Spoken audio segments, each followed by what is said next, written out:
Hi to this episode of the Australian Basketball Coaching Coach Legends Spotlight Series. I'm Warwick Cann and I'm joined by my good mate, fellow coach Damon Lowery. Throughout the podcast, we will regularly comment and reveal elements of each Coach Legends conversation. We'll pick up on points of interest, aspects of coaching, history, and discuss the great players of that coach's era. This is our regular D Waz chat, and I hope you enjoy this added supplement to these historic Australian basketball coaching conversations. Damon, how the hell are you, buddy? Magnificent, man. I gotta say, out of all the interviews we've had, this one right here, Joey's top 3. When we first listened to it, I have to go back and cut it up. So I get quite a few goes at it. Initially, I would have had the top 3, maybe even top 2. They're all unique in their own way. We'll talk about one of the reasons why we rate this one highly when we talk about the attributes. So today, our review is of Joey Wright, a player from the University of Texas, drafted in the NBA, came and played the NBL, then wanted to be a coach and started off in high school looking for opportunity, got the opportunity to coach in the NBL, ended up coaching 3 franchises, the Brisbane Bullets, the Gold Coast Blaze, which was a new franchise at that time, and the Adelaide 36ers. 18 years NBL career, 3 NBL championships, 3 NBL franchises, one of those few that coached multiple franchises, which is a statement of quality. He won a championship and equal with Dean Vickerman's 3-time Coach of the Year award winners. We talked about the high quality of this one, not dismissing the others. What was your overall impression, D, of Joey Wright's coaching conversations? It was so impactful because I know Joey. I remember him playing in college. I remember that Texas backcourt he had, a guy named Lance Blanks, got drafted by the Detroit Pistons. Forget the other guard, but it was a 3-guard offense. He came out here. I played against him in the 94, 95 VBA championship. He was playing with the late, great Cecil Exum. I was with Ballarat, and they beat us. I was guarding Joey, strong guard, could shoot the ball, and then coached against his Adelaide, his Brisbane Bullets teams. I've watched him transition from player in the league to coach in the league to championship coach in the league. What struck me the most was his directness and his detail of what he talks about. There's an intensity about Joey, but it's not reckless. It seems very surgical, very methodical. You can tell the guy has really put the work in, really studied the craft of coaching. This guy was probably destined to be a coach, but he didn't take any shortcuts. He fully respected the coaching craft. The way he went about it had a lot of success in the way he related to players. I think we'll get into the attributes. This one initially hit me was, here's a coach that coached 3 different franchises, who was able to compare and work in different situations. The Brisbane Bullets, as you said, we had to revamp from where it was. So it was about strategic recruitment. And the Gold Coast was a new one. So it was about financial constraints and coaching in that environment. I found that interesting, the diversity of the ownership groups that he had, which we'll get into a bit later in his relationships with them, but the diversity of the coaching team ownership and the teams he had to navigate the complexities of those things. So from Eddie Groves at the Bullets through to various ownership models within Adelaide, and we've just seen Adelaide's kind of performance. So it's not dissimilar to ownership issues that Joey talked about in his story. Any specific points of interest coming from the conversation before we talk about his achievements and his attributes? Coaching ain't easy. Coaching is layered. You've got your X's and O's, you got your game day coaching, but then you got your relationships that you got to deal with. I fully understand from a coach myself, it ain't just the players you're dealing with. You're dealing with the stakeholders, Warwick. You're dealing with owners, management, boards. You're dealing with a lot of people that has a lot of opinions on what you should be doing as a coach. Sometimes people are not in the trenches with you. The way Joey navigated that, as well as dealing with the players themselves, which is a job in itself, and yet pulled it off to the degree that he had success. But hearing him talk about how challenging it was dealing with the other stakeholders, that was very interesting. And he wasn't negative about it. You've also got marketing and media, as well as individual player needs within those demands. So I think it's a good conversation. It's different in his clarity of thoughts about factors surrounding coaching, which kind of makes this a real good listen. Let's look at his achievement. 3-time NBL Coach of the Year, equal all-time NBL with Dean Vickerman, currently coaching. Won the championship with the Brisbane Bullets in 2005-06.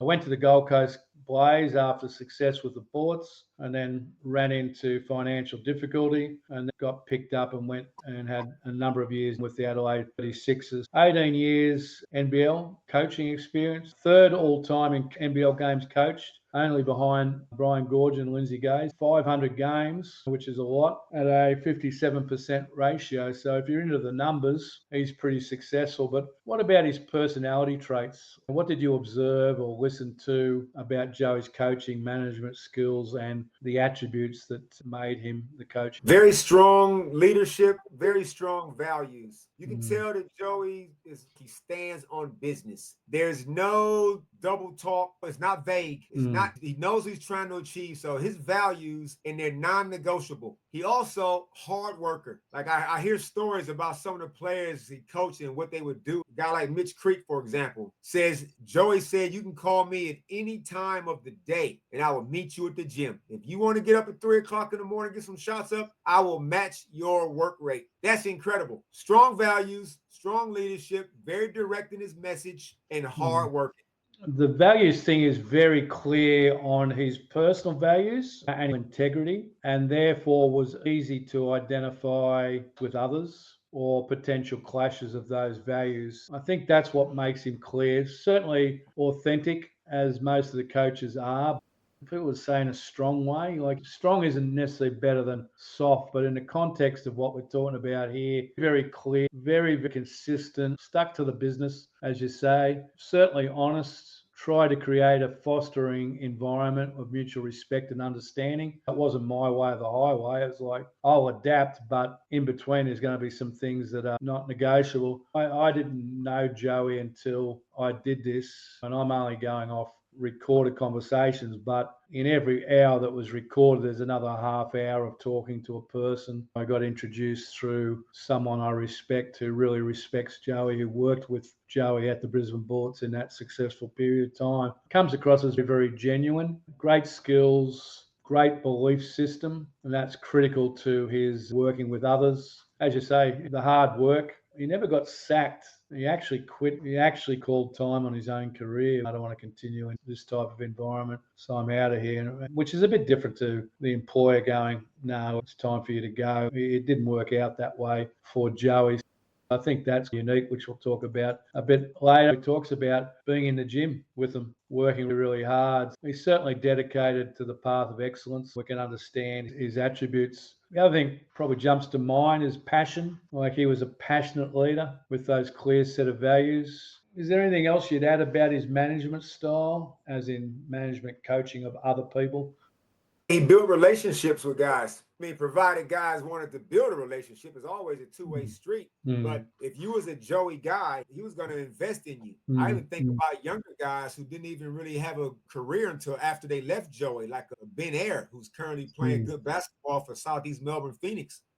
He respected the work rate of people. You can't find Nathan Sobey. You can't play his best basketball under Joey. You can't find any of his former players to have anything bad to say about him. Normally, talent can speak for itself. But when you got a guy that wants to play for you, that's a whole different level right there. Who's, from a relationship building point of view, he was one of the best at it. He said he did change, but not a lot. The other thing I thought was interesting, we've talked about the 90s into the 2000s, and we're talking about current generations of player. But he raised the point, which I'd like to discuss with you. He felt that he could trust players more earlier in his career than he could trust players later. And we see a lot of things now in the NBL, all leagues, NBA, what I would probably call the professional athlete having to look after themselves and their family. I'd like to get your thoughts on that comment. Does that resonate with you, and why do you think he said that? The success he had early,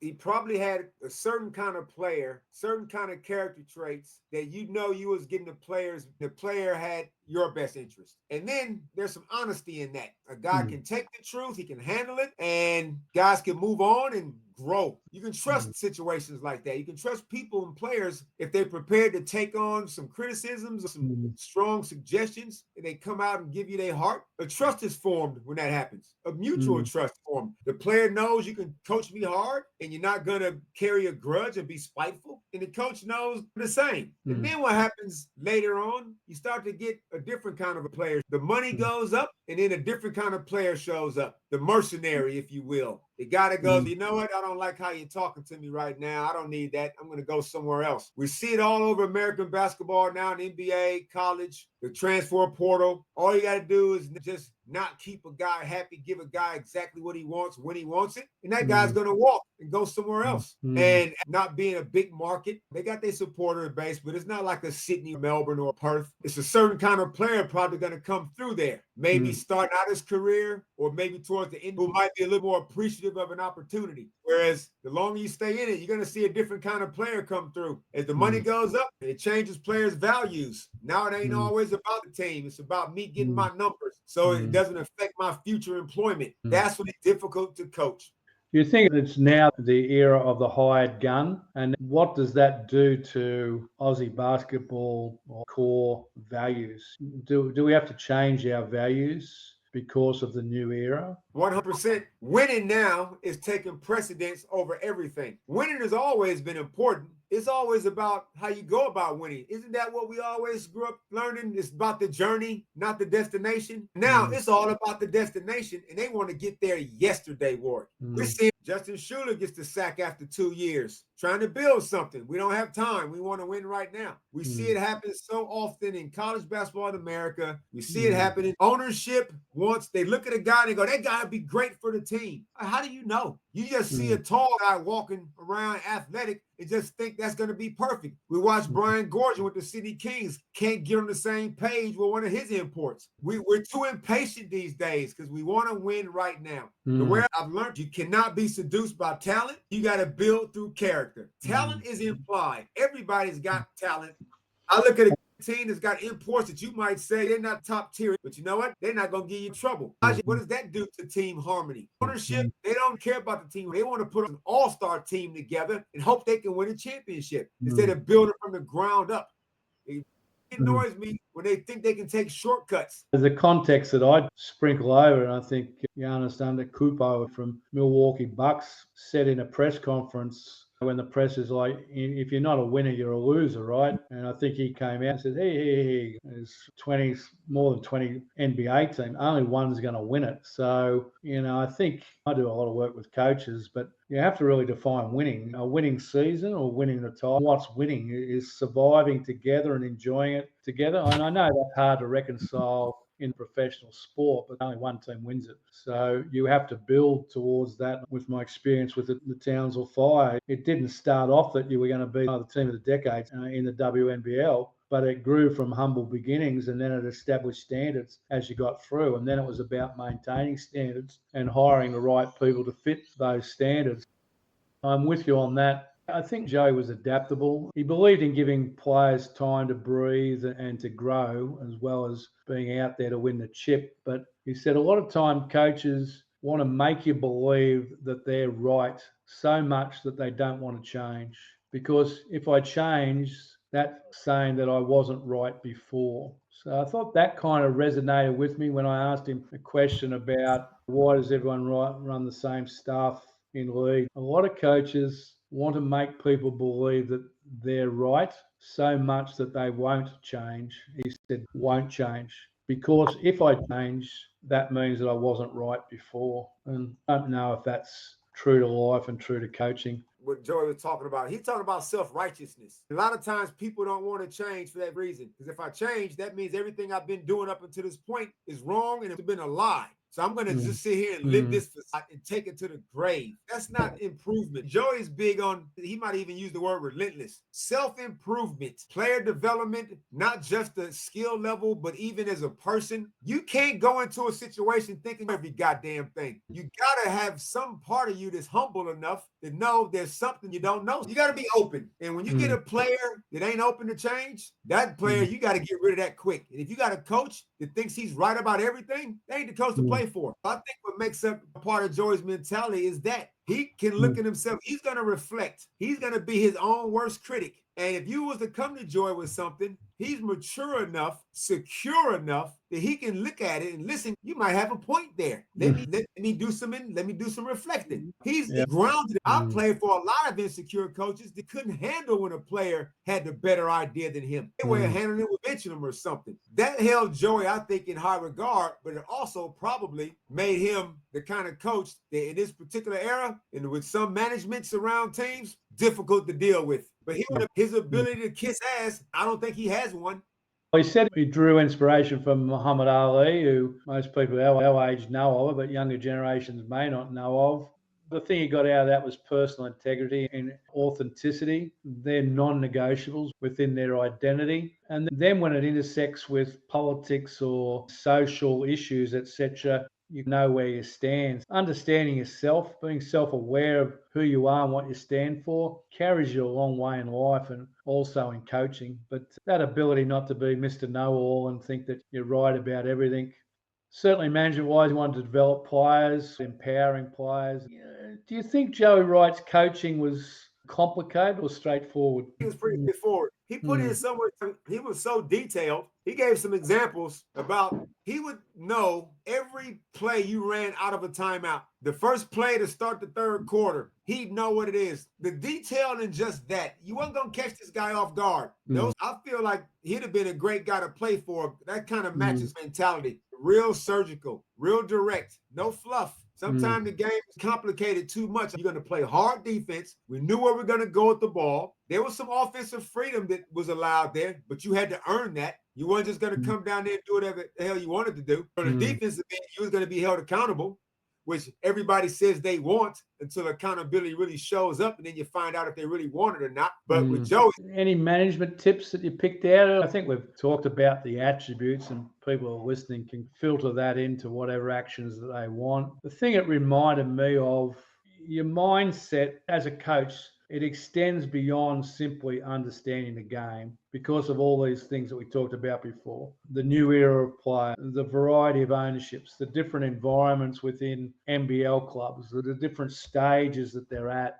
I don't think he would have been able to navigate that if he wasn't clear and true to himself and understood his mindset. And I'm not saying other people aren't clear and they don't have plans to go through it, but I think that clarity of thought without overcomplicating it carried him through, and he was always about personal growth. Any traits similar to our legends? Like, reluctant to compare them, but we can talk about similarities. I thought he had a very detailed way he goes about it. Reminded me of Tom, real analytical. I felt he was a player's coach, like a Phil Smythe. As far as relationships go, I feel like his players love playing for him, just like Phil's players love playing for him. Fiery, and we've seen Joey intense, like Brendan Joyce intensity, almost a throwback to the Barry Barnes type. I think the thing I wrote down was crystal clear, like Tom Maher. There's not a lot of words, but the words have meaning. It's crystal clear on expectations of what you have to do and the accountability that goes. Certainly the adaptability thing comes through with Smythe, Alan Black in this particular group that we're doing at the moment.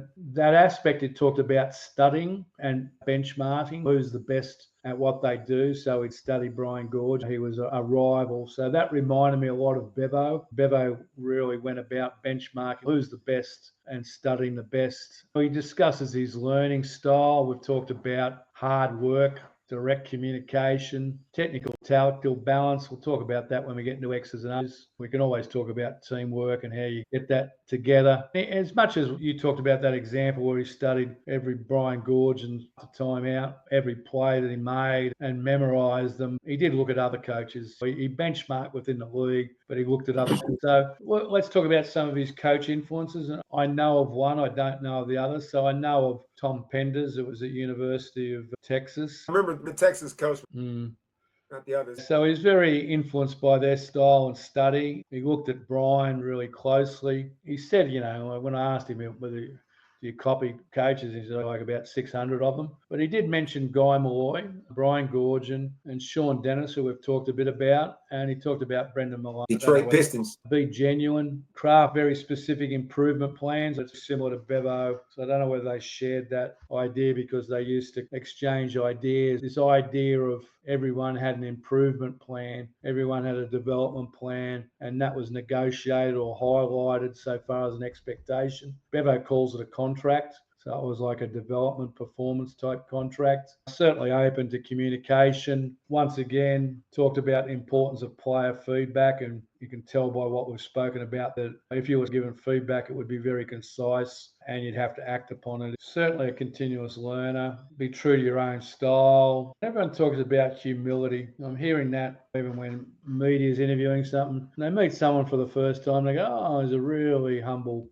person. We talk about humility as an attribute. What's your interpretation and where does it sit in the hierarchy of importance? I think it's important. Humility, it's not all about yourself. You're not the greatest in the world. If you're humble, you achieved. You didn't do it all by yourself. There was some support there, and you was fortunate to be in the position that you're in. And yes, your hard work and talent obviously helped you along the way. The opposite of humility is arrogance. Nobody can handle being around anybody arrogant. We all know what that sounds like, how that behaves. If you're humble, you move different. You're a good teammate. You're easy to be around. You communicate with a humble person. They're not on edge all the time and feeling defensive. Humility is huge. If you don't have humility, please don't have the opposite. Did you pick up any coaching or management tips with your task as the Kangaroos coach? Was there anything that you go, I got to remind myself about that, or yep, that reinforces a belief that I have? If you're a coach, you're more than just a coach. You got to teach what to do, what not to do, but you got to learn from everything. You got to be open to learning. I like what Joey said about don't lose to a loss. Love to break it down. Why did we lose? How did we lose? What situation was this? We're probably going to be in this situation again. You can get better from a loss and a win. Sometimes wins tend to gloss over things that are bad, but I don't. We're going to study every opportunity to learn. I'm all for it. Being real, being authentic. Players, babies, animals, professional bullshit detectors. They know you said that to me, but that's not how you're acting. So you got to be real. And to me, when your actions matches your words, that's integrity. I was intrigued about that expression, don't lose to a loss. That made me think about your responsibility as a coach leader in handling losses. That expression goes, we can't get too down about it. It's going to happen. We don't like it happening, but we need to do something about it. Let's not drown in our own sorrows or fall apart. It reminded me of all those things, which is sometimes hard to do if you don't have the right group or that group isn't on the same page. He said, I let everybody handle their losses in their own way.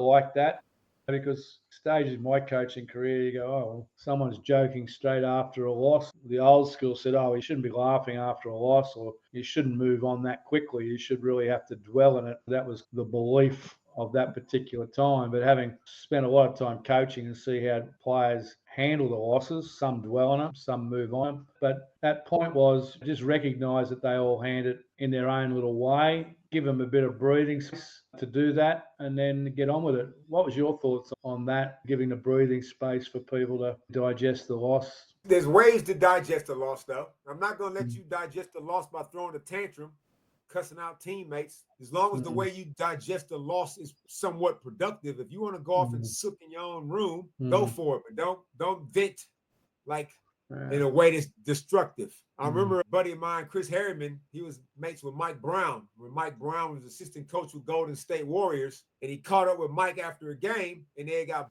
blown out. And Chris said, oh, we still going out to dinner? And Mike goes, of course we're going out to dinner. We eat after every game. Chris goes, you wouldn't have thought they lost it all. He asked, he goes, how are you still so jovial? We've got 82 of these. There's a way to lose. Sometimes a loss is just, it's not the end of the world. So that's one thing I'm learning. Sometimes I would take a loss. Oh my God, it's like the world's coming to an end. But I look at losses now more like teaching points. Obviously, some losses you can't recover from. If it's a Olympic qualifier and you lose and you miss out, some losses are tougher to swallow. But I believe there's a way to lose, and I believe there's a team that you can lose with. Care about each other and lost to a better team. I don't handle losses if it was self-inflicted or if it was some infighting or undisciplined. Those are tough ones. But if I can handle losing, because anybody that's coached long enough, you're going to lose. I think the emotional control is the regulation of your emotions. Plenty of coaches we've interviewed as part of this series talked about how they handle it. Some go back and watch the tape straight away. Some leave it. Invariably, when you watch the tape, the loss isn't as bad as what you thought it was. It wasn't as good as what you thought it was. So I found his comments on that quote about don't lose to a loss a nice reminder.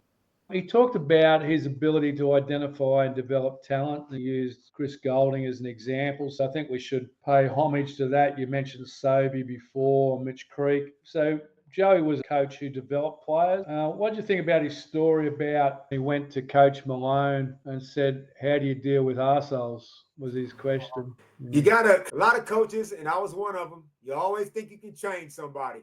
You always think, oh, he won't do that with me. I'll be able to get through to him. And oftentimes that don't work. Because a player is probably going to be who they're going to be most times. And what I like to lean on now is I like to trust the character. I don't like to trust the potential. We've seen it too many times. The imports come out here and they come with a checkered pass and the coach takes a chance on them and it blows up in his face. It is direct between the eyes conversation. This is the issue. Can you do this? Yes or no? It can't be no messing around, man. I've been down that path already. A lot of coaches turn a blind eye and just hope it'll go away. It won't go away. It'll show up. It'll surface at the exact most inopportune time and will submarine your season and just completely wreck any team harmony you tried to build. I found it fascinating when he gave the example of how he did it. Malone said, find out what motivates that particular player and what they want to do, and then hold that to the carrot. He tells a story about how he had the player and had that conversation with him and said, who do you really respect? And this player said, I'm a dad. So he brought his dad of this player, this mature age, into the room, into the conversation, and basically said the things that this player was doing. And the dad didn't know. And then the dad held that guy responsible. And Joey didn't have a problem with that response because the player wasn't responding to Joey. But when Joey brought his dad in, who the player really respected, to go, so he got that changed. And I'm not sure everyone could do it, but I thought that example was pretty powerful. And then the other thing he added is, okay, that's who you look up to, but how about I help you? What's your goal? And this guy wanted to jump to the NBA. And he said, apart from your dad holding you to those standards, I'll help you get those trials, which he did. They worked out the commonality of the relationship, despite, in Joey's words, one being an arsehole to start off with. Joey worked his way through it. He did openly say in the conversation he didn't mind difficult players. And I think, as we know, all these coaches say, you're always dealing with difficult players. You're always trying to get players onto the same wavelength. What about X's and O's? You would have played against him. You've seen him. What would you say about Joey Wright, X's and O's? He gave his team some offensive freedom. It wasn't accidental chaos basketball. They had a purpose. But on the defensive end, they was going to get after you. You were picked up full court. Even guys that wasn't great defenders still defended. I think of guys like Stephen Black, who wasn't known for his defense, but he was going to do enough. And they had guys like Adam Gibson, who was an unbelievable defender. He also liked to lean on his veterans. He had Derek Rucker briefly. Bobby Brandon was one that probably you would think, oh, yeah, not a world beater, but had an unbelievable season or two under Joey. So defense, he was going to make your life hell with relentless pressure. He got the best out of Sam McKinnon. Then he had C.J. Bruton. Offensively, like I said, defense is where they made their bones. I think we've highlighted that coaches evolve, not only as coaches, but the subtleties of their style of play and their strategy. Joey highlights that he started off as really high up tempo, and Bevo talks about trying to know who you're up against. Bevo talks about dealing with Joey Wright's up tempo game, but he shifted from that to more nuanced decision making and more controlled. Very detailed, as you said, with comprehensive game plans from what he discussed. He talks about how he would change his game plan straight away. He wasn't one of these guys who stuck to the game plan. If he came out with a game plan, he saw something different, he wasn't afraid to change it or say, hey, players midstream in a game, we're changing our... I didn't have a lot of success against his teams, but that shows his ability to adapt and not be so rigid. He say, okay, this ain't working. I thought it would, but it didn't. He had a plan B. Full credit to him to be able to adjust on the fly. We sometimes see games these days and you think, okay, what are we going to see out of this timeout? And I don't see anything different. I can't tell what they were talking about. Whereas Joey would leave no stone unturned trying to get an advantage. Well, he talks about a compliment he got from Aaron saying how Aaron hated coaching against Joey because he'd always come up with something. He found that a challenge. Very strategic, different to a lot of coaches, prepared to make those adjustments on the run and throw the game plan out if it was evolving differently.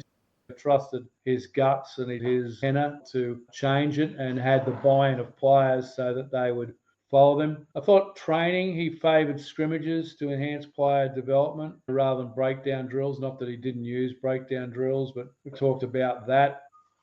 The tendency of coaches just to stay in the half court. You wouldn't just get locked in the half court, so you go up and backs. And most people would go up and backs 3 times, but he liked to scrimmage fast and play fast, right? He knew that other teams would do up and backs 2 or 3 times and then stop. So that was their conditioning at training. Joey's mentality was, we're going to do 7 times up and backs. Just that idea that if we do more than our opposition, then we're going to get better at it. He said he did 7s, so not 3s up and backs, but 7s. And he said that added to their resilience. He reckons because they knew they could do that, he would on average make up 4 points. Before we get into the players, is there anything else that caught your interest that we haven't spoken of? Now that I'm in the media, Joey was happy to be authentic, but he learned over the journey that you got to be cautious with it. You can't always tell everybody what you're thinking, even though you're honest and want to speak your truth, because the media has a way. Now that I'm in the media, we do love a good narrative. If you give us a little bit of something to run with, expand, see what this leads to. So over the course of time, Joey was like this, okay, then I see this game. So I can be myself with my team. I got to be careful with the media, and maybe even with ownership and management. It's always a story. The NBL, the season is like one big reality TV show. And we love. He coached in 3 distinct environments and under different ownership and different budgets. He had to also always maintain culture, which he was able to do. I think we've got to go hats off for that aspect, that team dynamics. I did ask him, he talked about whatever time I'll meet you at the stadium was late. He talks about in his interviews, if it's late night at a club, you get yourself into trouble or whatever, don't hesitate to give me a call. I asked him, did he feel like a social worker by doing those things? The relationship was important to him, having the 2 sides to the same coin, that intimacy with the players and that having their backs, as a lot of people say. He learned it could get him into trouble, but he was always prepared to back that. It was a good reminder about the differences in professional ownership. Let's get on to players. Let's pay homage to some of the ones that Joey mentioned within the conversations. I played against just about all the guys that Joey mentioned. Derek Rucker, obviously, former MVP league, but he wasn't MVP when Joey coached him. He was towards the end of his career then. Stephen Black, who had an unbelievable NBL career until his back betrayed him. Stephen Black was Allen's son. He's got a championship with Perth, won a championship with Joey. I think it was first team all NBL one year. Had a great career. Josh Childress, I remember him. I was out of the league by then, but I remember him about 6'8", 6'9", could pretty much do it all. Sam McKinnon was in the league. Sam was dominant in Brisbane. I caught Sam's pretty much his whole career up until to the end when his knees pretty much gave out on him. So many guys. That was the era that I was playing in. He had Adam Gibson. He gave Ben Castle a mention. Castle was playing with Illinois Hawks for a year, I think. But I remember Benny, just a hard-working. He's one of Joey's kind of guys. I knew of Ben. I coached against Ben at Nationals when I was coaching Victoria, and he was playing with Bobby Young in Queensland. When I moved to Queensland, I met him. Lovely guy, really good athlete, dedicated. You can see those attributes that Joey was attracted to. Jason Cadu just recently finished up his career, got good raps from Joey. What about his all-star 5? Ebiara, Josh Childress, CJ Bruton, Mitch Creek, but Shannon Shorter. Did you play against Yeah. him? Or did you... I was out when Shannon got here, but I saw him. Strong, real strong guard. Unlucky not to win that championship against Melbourne United. He was in that team. Maybe a rock. Wow, I almost forgot about him, but I remember him from Sydney, and then he did go to Brisbane. He was a scorer that could just get hot at any given time. Obviously, CJ Bruton played against CJ 7 championships. Now, Dylan was another meat and potatoes guy. But Joey, he didn't have him in his All-Star 5, but he was a guy that got a mention. And obviously, Mitch Creek, he was extremely talented. He's somewhere in the world playing right now. He gave a shout out to Pero Cameron from the Gold Coast days and Damien Ryan and Wade Helliwell. It was good to hear his name again from the early days. Mark Worthington, Chris Golding from the Gold Coast. He said talent-wise, and you've had a bit to do with him 3-on-3, and he just recently retired, but no one better than Daniel Johnson. Now, Daniel Johnson, who only just recently retired, could score from inside and out. Easy at 20-point a night. Daniel Johnson represented Australia, and he was a real problem. I think a team should be calling him right now. He still play, couldn't he? Dusty Reichart, naturalised American, good solid 6'6", 6'7", power guy, meat and potatoes guy, naturalised. Mickey Hill, hadn't heard that name for a while, and Nathan rounds it all out. This is always the hardest part for us, isn't it? Not that we're the commentators or the judges on their legacy, but we have a go at trying to interpret their impact, which we call legacy. What do you think of Joey's legacy? I think he left a real nice imprint on the game. American guy has come here and made Australia home. Did it his way with some passion and integrity. I had no idea up until this interviews that he was the 3rd time most games coached. People, as soon as you bring up his name, everybody goes, Joey. To win a coach of the year 3 times, not easy to do. We don't see that happen very often. He went out on his terms, could have kept coaching, just decided, this isn't for me anymore. Still active. Stay tuned, Warwick, because he could be coaching an Australian 3x3 men's team in the very near future. After touring for all that time, I loved his sense of humour. I think I've discussed that with you before. You just felt that you knew him. There were no barriers. He didn't know me. I didn't know him. But I just thought his humour, not self-depreciating way, but just a good balance of humour. So it wasn't all serious. And that's one of my favourite questions. Where does humour fit into coaching? Not so much as humour being frivolous, but humour being an expression of intelligence. A lot of rich lessons there, wasn't there, D? Maybe top 2, just as a general status, but they're all valuable, all great in their own way. I think he is a good coach to listen to for new generation coaches. He not only understands the game intricately and studied it, but he understands those nuances of leadership and personal growth. His journey speaks volumes for itself. For coaches who may not know him, listen to the series. I think it's beyond NBL victories, testimony to evolving and being able to adapt under different leaderships, different teams, with different players, with different budgets. So I think his mindset, his adaptability, and his genuine connection to want to lead is basically his legacy. I would think that his relationships that he built with some of his players would be very strong. Can't find one ex-player that got anything bad to say about Joey.